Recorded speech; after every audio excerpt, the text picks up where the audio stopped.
It's not often that one wooden boat can change the fortune of an entire town.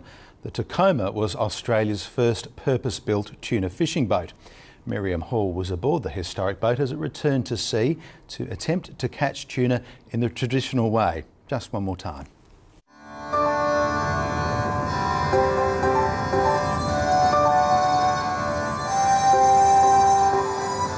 On the southern tip of the Eyre Peninsula in South Australia, Port Lincoln is home to all manner of seafood production.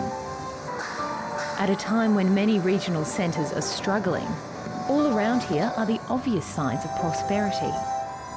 Prosperity that's largely thanks to tuna fishing.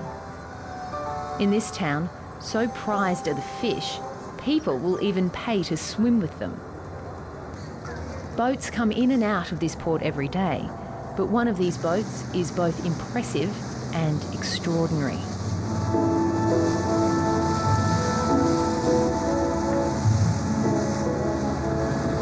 This boat came to Port Lincoln in 1952 and since then it's etched itself in the fabric of the town.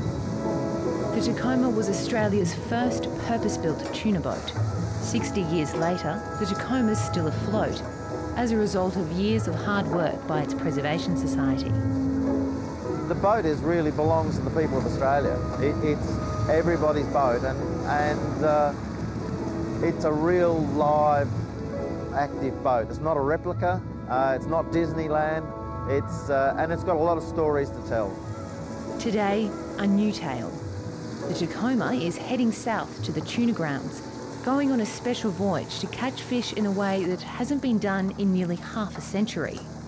That's fishing using bamboo poles.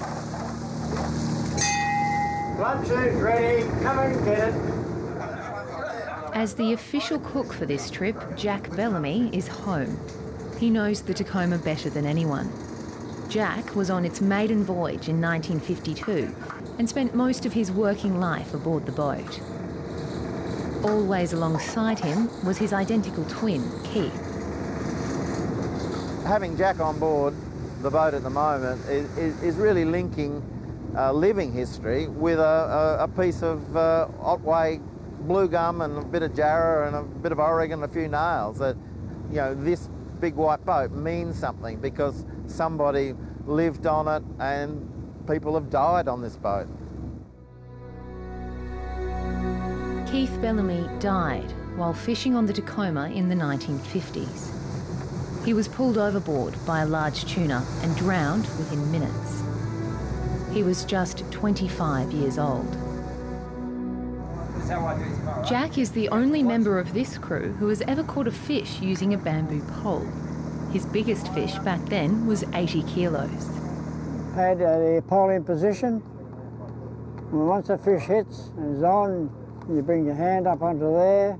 And what Jack really wants is to pole a tuna just one last time. But for that to happen, there's no doubt we'll need a good dose of luck on our side. The water around Australia is 7 times the size of the land itself, and a school of tuna is about the size of a tennis court. So, as you can imagine, trying to find them out here is quite a challenge. That being said, it's not all down to chance. As we head away from land and into the Great Australian Bight, there's virtually nothing between us and Antarctica. These are prime tuna fishing waters. But to find what you want, you need to know the signs. We're looking for birds. What happens is the tuna push up the bait fish and the birds come for lunch, and so the birds actually give the fish position away. Even so, it's not a done deal yet. Will you be disappointed if you don't get some tuna today? Or we mightn't have anything to eat, but no, we won't be disappointed because there's always tomorrow.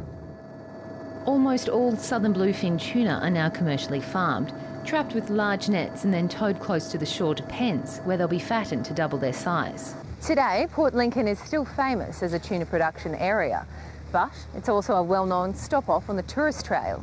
Tuna's part of the Port Lincoln brand, and because of that, businesses like this one that allow people to feed and swim with tuna are able to flourish. Yeah, I didn't think you'd get so close to them, but yeah, just they're so friendly, they come up so close, and the size of them is just pretty extreme.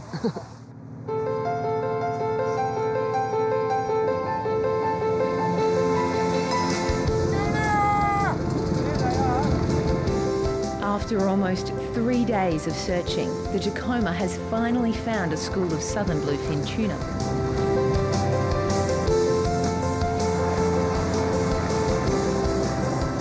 This is harder than it looks on the film, and we haven't even caught a fish. We've seen plenty of birds, we've seen a fish in the distance, but we've got fish on the troll line and broke them up. We haven't got a fish for the day. The fish are torturously close. Okay, get ready. They're breaking the surface over there, look.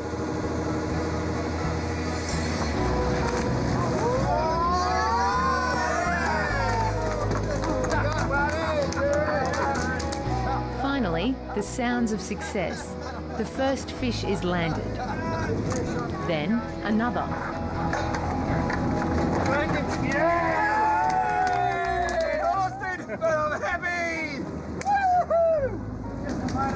Even though he's probably the country's oldest tuna fisherman, Jack just can't hook a fish. One rises to the lure, but then nothing. Finally, it's done. Jack has pulled his first tuna in over 40 years.